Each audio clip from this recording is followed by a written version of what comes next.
नमस्कार। आज हम चार्ज डिस्ट्रीब्यूशन के कारण इलेक्ट्रिक फील्ड और इलेक्ट्रिक फोर्स का कैलकुलेशन देखेंगे। जैसा कि मैंने बताया था कि चार्ज डिस्ट्रीब्यूशन में कॉन्टिन्यूस चार्ज डिस्ट्रीब्यूशन ये है, बल्कि इसमें क्या होता है कि हर एक पॉइंट पे इक्वल चार्ज डिस्ट्रीब्यूटेड होता है। तो अगर लेंथ के क्रॉस चार्ज डिस्ट्रीब्यूटेड है तो इस तरीके से एक छोटा लेंथ लिया जाएगा dl लेंथ, और उसकी चार्ज डेंसिटी अगर लैम्डा है तो dq/d। ये सरफेस चार्ज डेंसिटी है, ये वॉल्यूम चार्ज डेंसिटी। इसको हम पिछले लेक्चर में डिस्कस कर चुके हैं। अब हम ये देखते हैं कि इस लेक्चर में हम इससे फोर्स कैसे कैलकुलेट करेंगे और फील्ड कैसे कैलकुलेट करेंगे।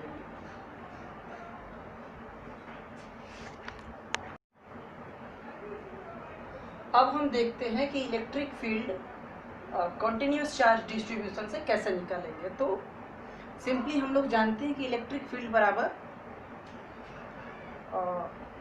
E बराबर 1/4 पाई एप्सिलॉन नॉट Q/r², यही होता है। और अगर पोजीशन वेक्टर का फॉर्म रहेगा तो यहाँ r³ हो जाएगा और ये यहाँ पे r वेक्टर हो जाता है।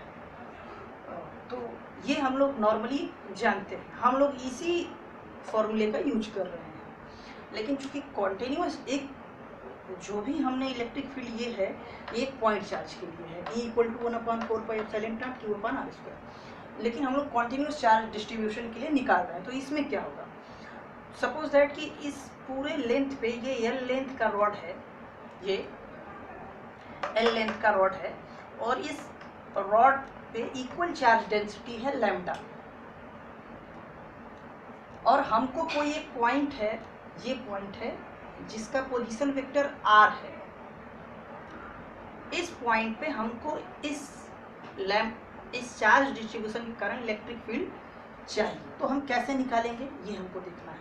हम क्या करेंगे कि चूंकि हर पॉइंट पे लैम्डा चार्ज डेंसिटी है, तो हम हर एक पॉइंट पे, हर एक इंडिविजुअल पॉइंट्स पे इसको कैलकुलेट करेंगे और फाइनली इंटीग्रेट करेंगे। जैसे कि मान लेते हैं कि ये पहला पॉइंट है, फिर दूसरा, तीसरा, ऐसे करते हैं। हमने 3 पॉइंट्स को कंसीडर किए हैं, ये r1 डैश, इस पॉइंट को r2 डैश, और ये लास्ट पॉइंट को r3 डैश।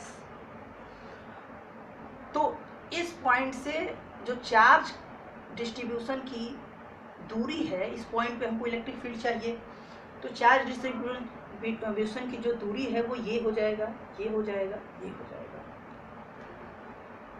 हम क्या करेंगे कि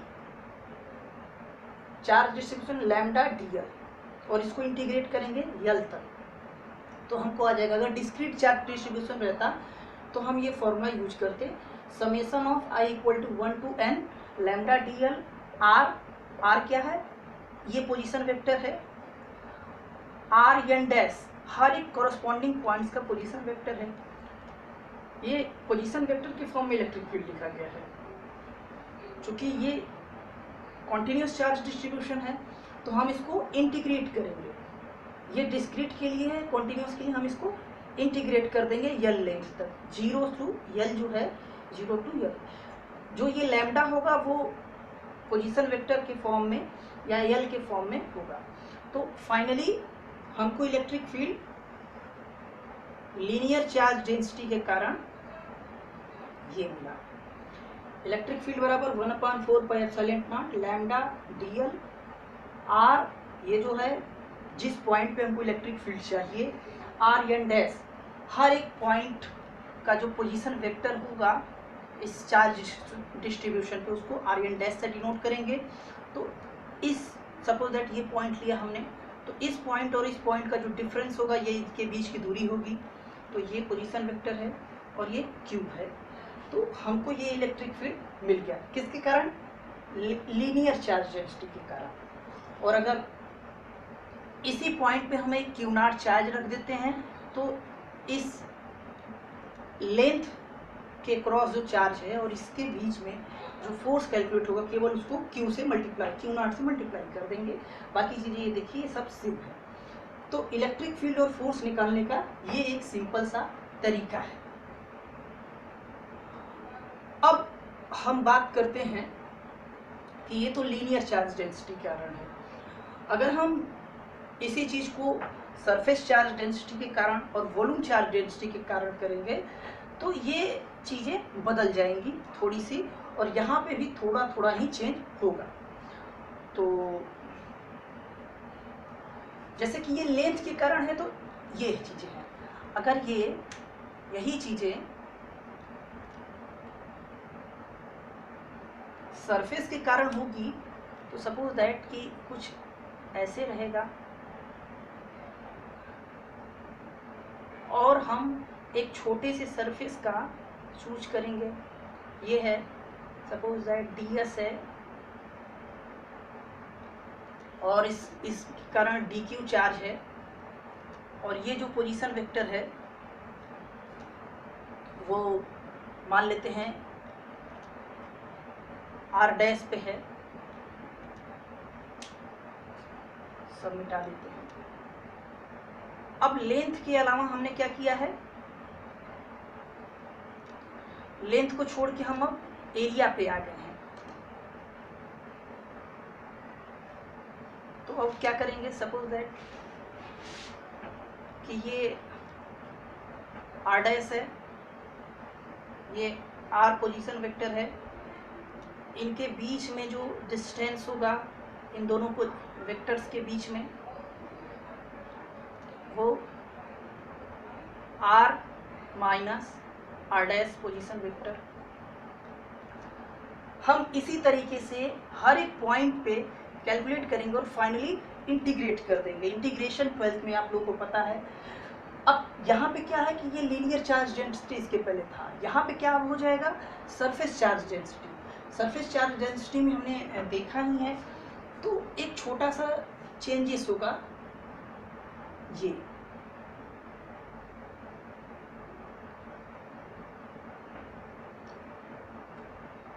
यहाँ पे क्या होगा, sigma ds, sigma ds, sigma ds, sigma ds। सारी चीजें सेम है, केवल लैम्डा dl की जगह सिग्मा ds। और ये सरफेस चार्ज डेंसिटी के लिए, सरफेस चार्ज डेंसिटी में जो पोजीशन वेक्टर होता है, ds वेक्टर जो होता है, वो इस सरफेस के परपेंडिकुलर ही देखा जाएगा, और हर एक इंडिविजुअल पॉइंट्स कैसे कैलकुलेट करके फाइनली इंटीग्रेट कर दिया जाएगा। तो इसके कारण फोर्स और फील्ड आ गए सरफेस चार्ज डेंसिटी के कारण। उसी तरीके से वॉल्यूम चार्ज डेंसिटी होगा, उसमें एक वॉल्यूम लिया जाएगा सिंपली। सपोज दैट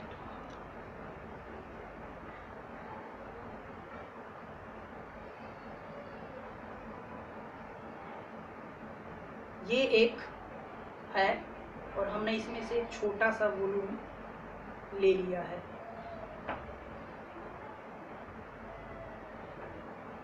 ये छोटा सा वॉल्यूम हमने कंसीडर कर लिया, जिसमें dq चार्ज है, रो चार्ज डेंसिटी है और dv वॉल्यूम है। तो इसके कारण हम जब करेंगे तो यहाँ पे जो चेंजेस आएंगे, रो dv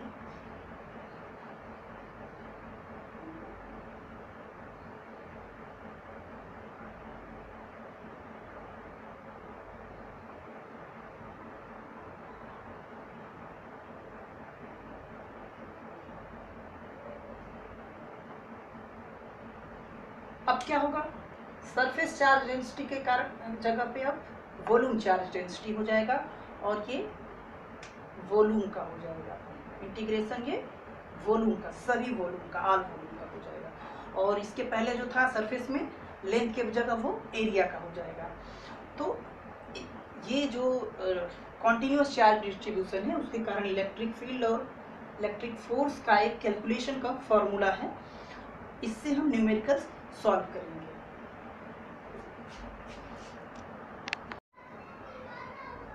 अब हम लोग न्यूमेरिकल्स देखते हैं कि न्यूमेरिकल्स कैसे लगाएंगे। तो जैसे कि हमने 2-3 प्रॉपर्टी पढ़ा था, एक कंजर्वेशन ऑफ चार्जेस, कि चार्ज जो है हरदम कंजर्व रहेगा, quantization of charge, additive nature of charge. तो हम देखते हैं कि जैसे कि बोल दिया गया, ये पूछ लिया गया कि 1 कूलाम चार्ज में कितना इलेक्ट्रॉन होगा। तो हम लोग को पता है Q equal to plus minus n e, where n is integer and E is elementary charge. तो यहाँ से n equal to Q upon E, Q equal to 1 coulomb और E इक्वल टू 1.6 इंटू 10 के पावर माइनस 19 कूलाम। अब अगर हम इसको divide करेंगे तो 6.25 10 के पावर 18, तो n इक्वल टू इतना हो जाएगा। तो 1 कूलाम चार्ज में 6.25 इंटू 10 के पावर 18 नंबर ऑफ इलेक्ट्रॉन्स होगा। मतलब आप समझ सकते हैं कि कितनी ज़्यादा संख्या होगी। तो 1 कूलाम, 1 इलेक्ट्रॉन जो एलिमेंट्री चार्ज है वो बहुत ही कम होता है उसके कंपैरिजन में 1 कूलाम चार्ज। उसी तरीके से सपोज दैट कि कोई एक बॉडी है, इस पे प्लस चार्ज है, सपोज दैट कि 1 माइक्रो कूलाम का चार्ज है, सपोज दैट कि ये है, और इस पे और -3 माइक्रो कूलाम का चार्ज लाया गया, तो इस पे ओवरऑल चार्ज कितना होगा। ये पहला न्यूमेरिकल है, ये दूसरा है। क्वेश्चन समझ लीजिए, एक चार्ज बॉडी है, उस पे 1 माइक्रो कूलाम का चार्ज है पॉजिटिव, और उसी पे अलग से -3 माइक्रो कूलाम का चार्ज और लगेगा। तो ओवरऑल इस पे चार्ज पे, इस बॉडी पे कितना चार्ज होगा। तो simply additive nature of charge में क्या है, Q1 plus Q2 up to Qn। तो 1 माइक्रो कूलाम है और प्लस -3, ये माइक्रो कूलाम में ही रहेगा, तो कितना होगा -2 माइक्रो कूलाम। तो ये क्वांटाइजेशन है ऑफ चार्ज, ये एडिटिव नेचर ऑफ चार्ज इस पे है। अब हम कूलाम लॉ पे सवाल देख लेते हैं। कूलाम लॉ पे नॉर्मली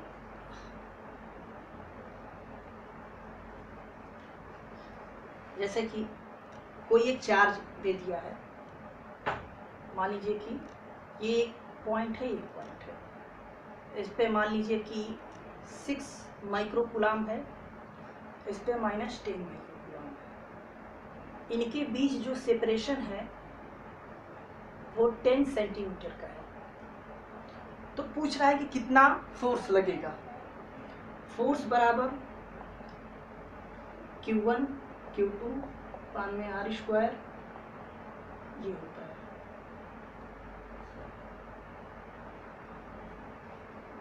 जहाँ पर कि जो डिस्टेंस है वो मीटर में होना चाहिए। तो अब हम क्या करेंगे कि जो r दिया है 10 सेंटीमीटर इक्वल टू 10/100 मीटर, ये हो जाएगा। अब हम फोर्स कैलकुलेट करते हैं इजीली। 1/4πε की वैल्यू जो होती है 9.6 माइक्रो कूलाम है,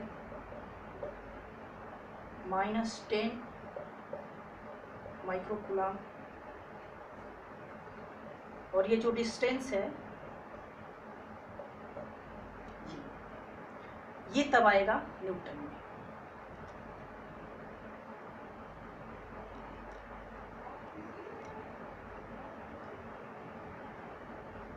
ये पहले से होता है, आप लोग इसको याद रखेंगे, इसको इसमें इंसर्ट करेंगे इसके जगह पे।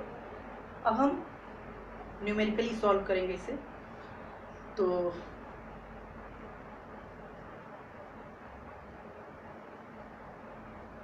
6 10 या 60, ये माइनस साइन है, तो अगर माइनस साइन आगे हम ले लें, ये वाला माइनस साइन, और कहीं माइनस नहीं है तो इसको सिंपली हम माइनस साइन आगे ले सकते हैं। एंड 6 माइनस 12 माइनस 11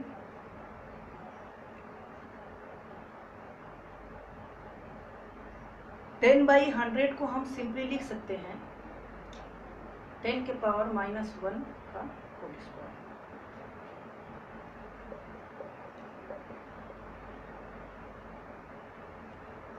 तो ये हो जाएगा 10 के पावर -11 ओवरऑल, ये पूरा कैलकुलेट करने के बाद, और ये 10 के पावर -2।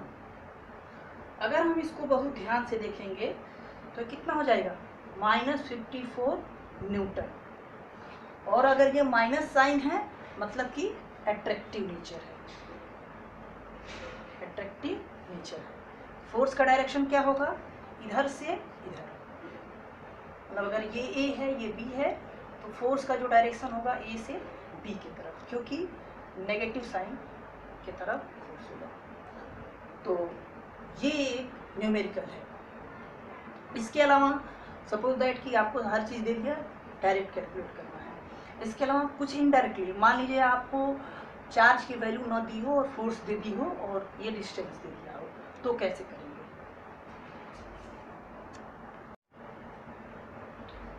अब हम एक सवाल देखते हैं जिसमें कि बोल क्वेश्चन ये बोल रहा है कि दो इक्वल चार्ज हैं और वो 2 मीटर की दूरी पे रखे हैं और उनके बीच में जो फोर्स लग रहा है वो 10 के पावर -4 न्यूटन।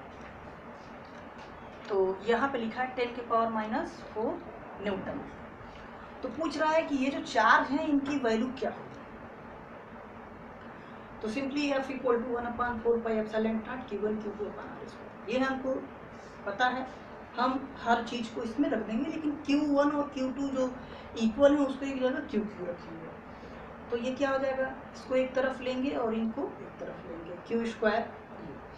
एक बात याद रहे कि जब भी न्यूमेरिकल सॉल्व करें तो डायरेक्टली तुरंत वैल्यूज़ को मल्टीप्लाई न किया जाए, क्योंकि उसको बाद में सिंप्लीफाई करने में आसानी होती है। अन्यथा एक बार मल्टीप्लाई करेंगे फिर डिवाइड करेंगे, बहुत ज़्यादा समय लेगा।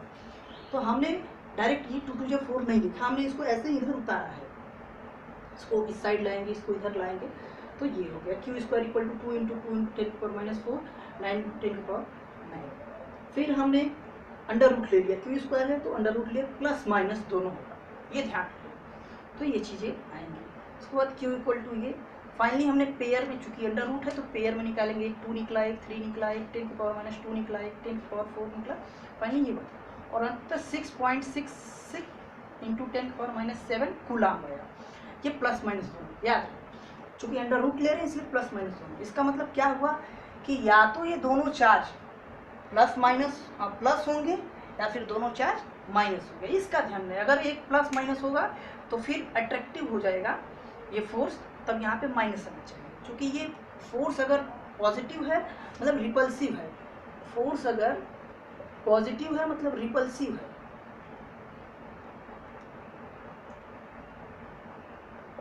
और अगर फोर्स नेगेटिव है मतलब अट्रैक्टिव है, ये ध्यान रखिए। तो या तो दोनों चार्ज पॉजिटिव रहने चाहिए या दोनों चार्ज नेगेटिव रहने चाहिए। तो ये है, किसी किसी क्वेश्चन में आपको Q की भी वैल्यू दे देगा, फोर्स भी दे देगा, ये डिस्टेंस पूछ सकता है। तो कैलकुलेशन करने का यही तरीका है। और भी बहुत सारे न्यूमेरिकल्स होंगे। अब मान लीजिए आपसे इलेक्ट्रिक फील्ड पूछेगा, तो इलेक्ट्रिक फील्ड में सिंपली फॉर्मूला में Q/r² हो जाता है, तो वो आसानी है। और भी न्यूमेरिकल्स हम लोग आगे देखेंगे। So very thank you.